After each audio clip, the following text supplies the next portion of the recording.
తండ్రి కుమార పరిశుద్ధాత్మకు మహిమ కలుగునుగాక. ఈనాటి జీవవాక్యం. మీరు ప్రభువును స్తుతింపుడు, ప్రభునకు నూతన గీతము పాడుడు, భక్త సమాజమున అతనిని స్తుతింపుడు. కీర్తన 149 వచనము 1. ప్రియ దేవుని బిడ్డలారా, సహోదరి సహోదరులారా, ప్రభు నామములో మీకు తండ్రి దేవుని కృపయు యేసునాథుని శాంతియో మీకు కలుగునుగాక.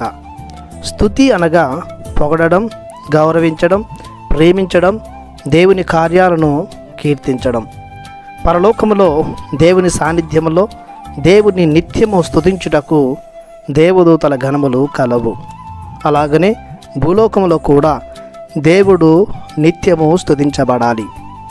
భూలోకములో దేవుని స్తుతించడం జీవం కలిగిన ప్రతి వ్యక్తి చేయవలసినటువంటి విధి. దేవుని స్తుతించడం వలన దేవునికి ఏమీ జరగదు, కానీ మానవాళికి సకల మేలులు ప్రాప్తిస్తాయి. దేవుని స్తుతించడం అనగా మానవాళి మనుగడను బలపరుచుకోవడం, పవిత్రతను సంతరించుకోవడం అని అర్థం.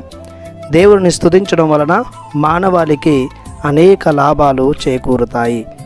రాజుల దినచర్య 2వ గ్రంథము 20వ అధ్యాయము 22వ వచనంలో, వారట్ల స్తుతిగీతము పాడుచుండగా ప్రభువు ఇశ్రాయేలీయుల మీదికి దండెత్తి వచ్చిన శత్రు ప్రజలను కలవరము పుట్టించి వారిని చిందరవందర చేశాను అని వాక్యం పలుకుతూ ఉంది.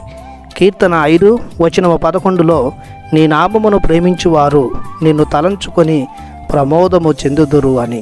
కీర్తన 28:7 ప్రకారం ఆయన బలముగా డాలుగా తన ప్రజలకు ఉండును అని వాక్యం పలుకుతుంది.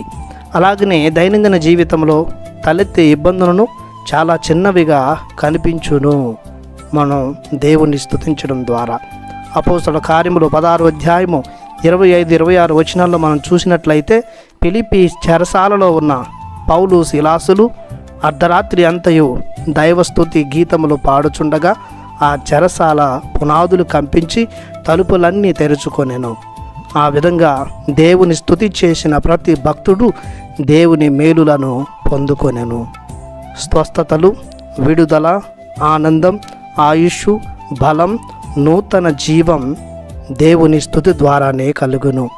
కావున దేవుని బిడ్డలారా, పునీత పౌలు గారు తెస్సలోనిక ప్రజలకు రాసిన మొదటి లేఖ 5వ అధ్యాయంలో 18వ వచనములో పలికినట్లు, అన్ని వేళలా కృతజ్ఞతతో ప్రభువుని స్తుతించుదాం అన్నట్లుగా మనమును మన జీవిత కాలంలో సర్వదా దేవుని స్తుతించుదాం.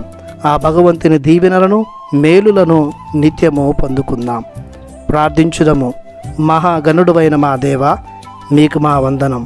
మీరు మా జీవితాలలో ఎలనేని గొప్ప కార్యాలు చేస్తున్నారు. అయినప్పటికీ వానిని మేము గుర్తించలేక మేము నిందిస్తున్నాము. మా దోషాలను మన్నించి మేము ఎల్లవేళలా స్తుతించు భాగ్యాన్ని మాకు ఇవ్వమని మీ పరిశుద్ధ నామములో ప్రార్థిస్తున్నాము పరమ తండ్రి. ఆమెన్. దేవుడు మిమ్ము దీవించునుగాక. ఆమెన్.